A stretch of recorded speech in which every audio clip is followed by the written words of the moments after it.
Tàng hình chắc chắn là một khả năng vô cùng bá đạo và ai trong số chúng ta cũng đều mong muốn sở hữu được khả năng này, đúng không? Tất nhiên là mình không nghĩ các bạn sẽ dùng khả năng này để đi cứu thế giới đâu.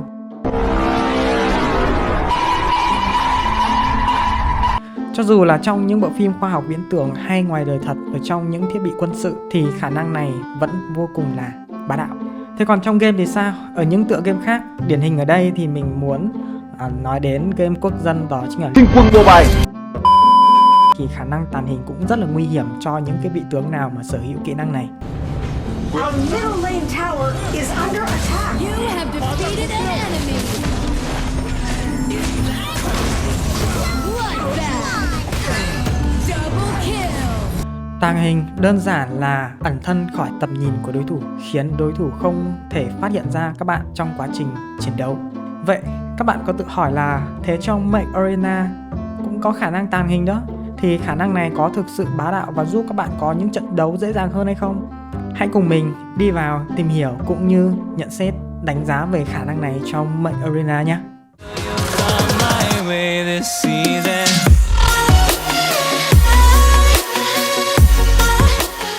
Trong Mech Arena hiện tại thì có 4 robot có khả năng tàng hình. Đầu tiên kể đến robot đời đầu, đó chính là Shadow.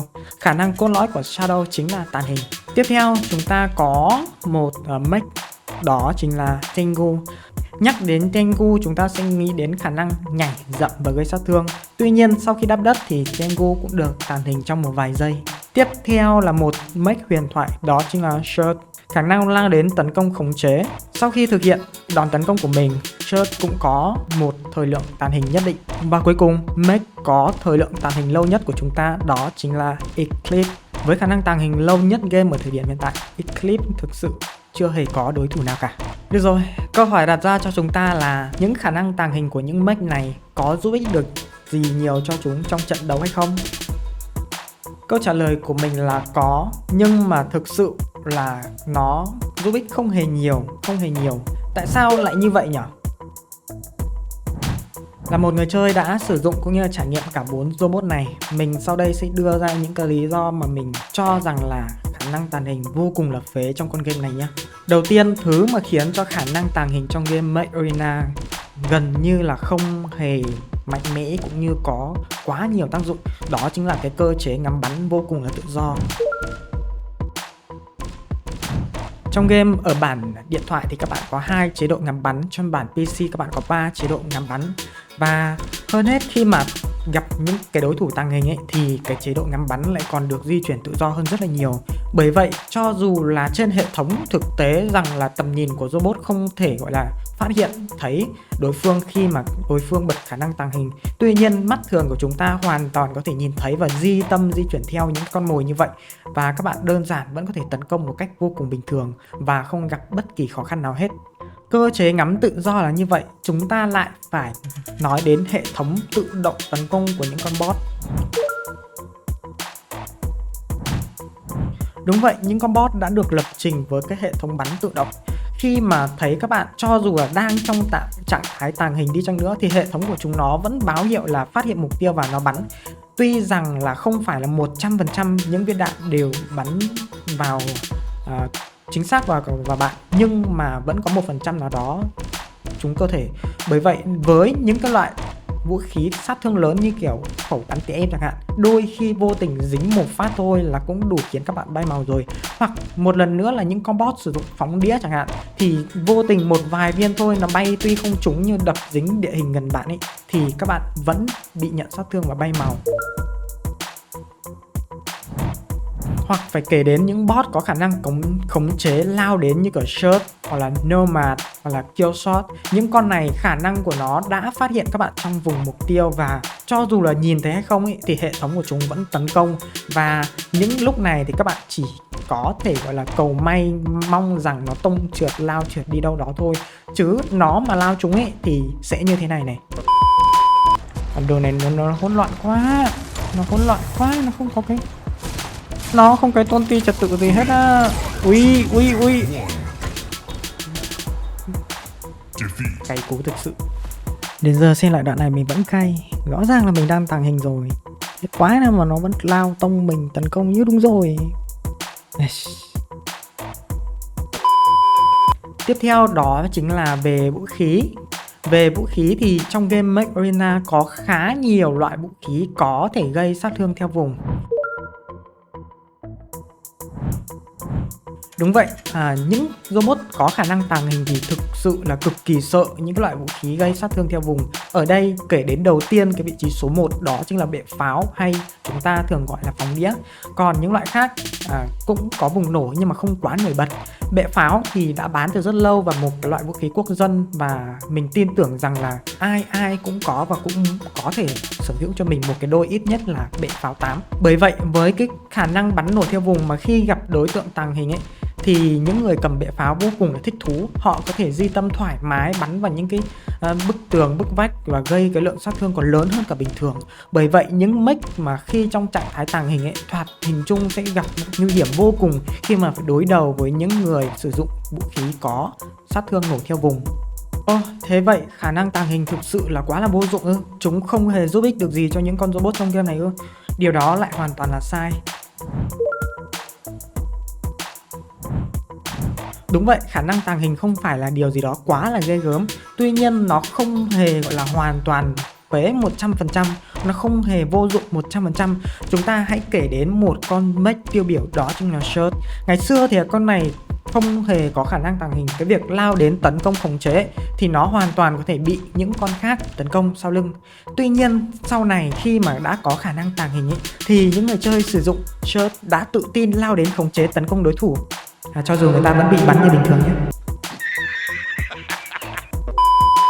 Mình nói đùa vậy thôi.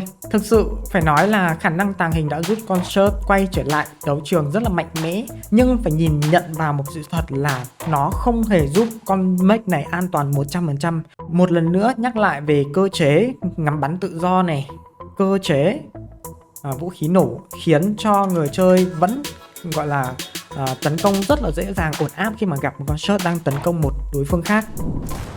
Ok, mình cứ bình tĩnh nha, mình chưa đủ cơ sở đâu. Cứ từ từ ra đây, chạy đã, chạy. Đó, đợi nó khống chế mình tấn công nó chứ. Từ từ, đợi nó khống chế rồi mình tấn công nhá. Đây, nó sẽ phải khống chế con này nha.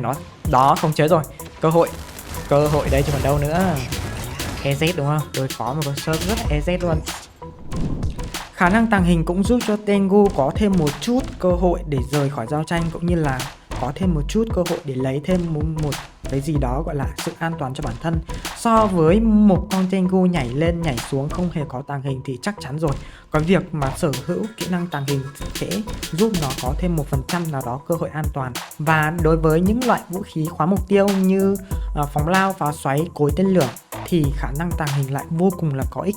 Nó giúp cho hệ thống khóa của đối phương không thể khóa mục tiêu vào các bạn, và các bạn có thể nhanh chóng chạy khỏi vùng ngắm của đối phương. Tuy nhiên thì đó là trên lý thuyết. Thực tế những người dùng cối tên lửa hoàn toàn có thể khóa vào những mục tiêu không thể tàng hình, và khi đó phạm vi nổ của cối tên lửa có thể với đến những mục tiêu đang tàng hình. Bởi vậy chưa chắc tàng hình đã né được cối tên lửa nha. Đối với những cái loại vũ khí sniper thì cũng gặp đôi chút khó khăn khi mà phải đối mặt với những mech có khả năng tàng hình.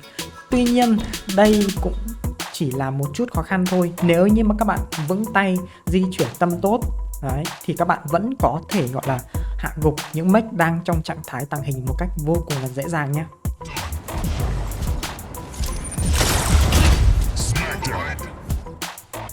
Được rồi, sau đây là phần đánh giá kết luận của mình. Khả năng tàng hình trong Mech Arena mình đánh giá không hề cao một chút nào cả. Nó giúp ích nhưng không hề quá là nhiều. Đa phần những mech tàng hình mà mình cầm trong trận đấu mình đều không hề an tâm vì những cái loại vũ khí, vì cơ chế, vì những con boss bắn rất là tự động. Rất nhiều lần mình bị hạ gục và mình cảm thấy rất là khó chịu. Mình đặt ra câu hỏi, tàng hình để làm cái gì? Tàng hình để làm cái gì trong khi tấn công vô cùng là tự do, gần như là không hề giúp ích được gì cho mình cả. Những lần mình bị kill shot, mình bị nomad, mình bị shot lao đến khống chế trong khi mình vẫn còn tàng hình. Những lần mình bị khẩu em lia chúng, những lần mình bị phóng đĩa các thứ nó bắn dính mình vẫn tàng hình, thì mình cảm thấy là chưa hề hài lòng và chưa hề đánh giá cao kỹ năng này. Thế để chơi tốt những con mech có khả năng tàng hình thì sao? Các bạn cần có một vị trí ẩn nấp tốt, tàng hình tầm 1 giây hoặc gần 2 giây rồi mới chạy ra để tấn công. Không được chạy ra tầm nhìn của đối phương rồi mới tàng hình. Lúc này theo như kinh nghiệm mình chơi thì đối phương đã phát hiện ra bạn rồi, và cho dù các bạn tàng hình đi chăng nữa thì nó vẫn có điểm xuất phát để nó bắn rồi. Đấy, bởi vậy mà khi mà các bạn tàng hình quá là muộn thì nó sẽ không giúp ích được nhiều cho các bạn. Và hơn hết là trong lúc tàng hình thì hãy cố gắng thay đổi quỹ đạo di chuyển của các bạn. Đừng nên đi theo một đường mà hãy có cái sự gọi là đảo lách trái phải, hoặc là cố gắng nếu mà gặp những cái loại vũ khí có cái độ lệch như cả bệ tên lửa thì hãy cố gắng đi ngược lại theo cái chiều mà nó bắn ấy, để có thể là cái quán tính của đường đạn nó sẽ không chạm tới cơ thể bạn. Đấy, hãy tạo cho mình những cái quỹ đạo di chuyển khó đoán để đối phương nhắm không trúng. Và hơn hết mà khi tàng hình thì đừng nên đi quá gần những cái bức tường, bức vách. Đấy, nó sẽ khiến các bạn có tỷ lệ cao hơn là các bạn sẽ nhận thêm sát thương nhé. Được rồi, các bạn đã xem đến cuối video này, mọi người có đồng ý với ý kiến của mình không? Nếu như mà mọi người có quan điểm riêng về kỹ năng này trong Mech Arena thì mọi người đừng quên là hãy chia sẻ nó bên dưới phần bình luận nhé. Hãy nêu ra những cái nhận định của các bạn về khả năng này. Hãy nêu ra những trường hợp các bạn cảm thấy rất là khó chịu khi mà tàng hình không hề có cái hiệu quả gì, hoặc là nêu ra những tình huống mà các bạn sử dụng tàng hình các bạn có thể chơi đùa với team bên kia thì hãy bình luận bên dưới nhé. Xin chào các bạn, hẹn gặp lại các bạn vào những video tiếp theo. Bye bye.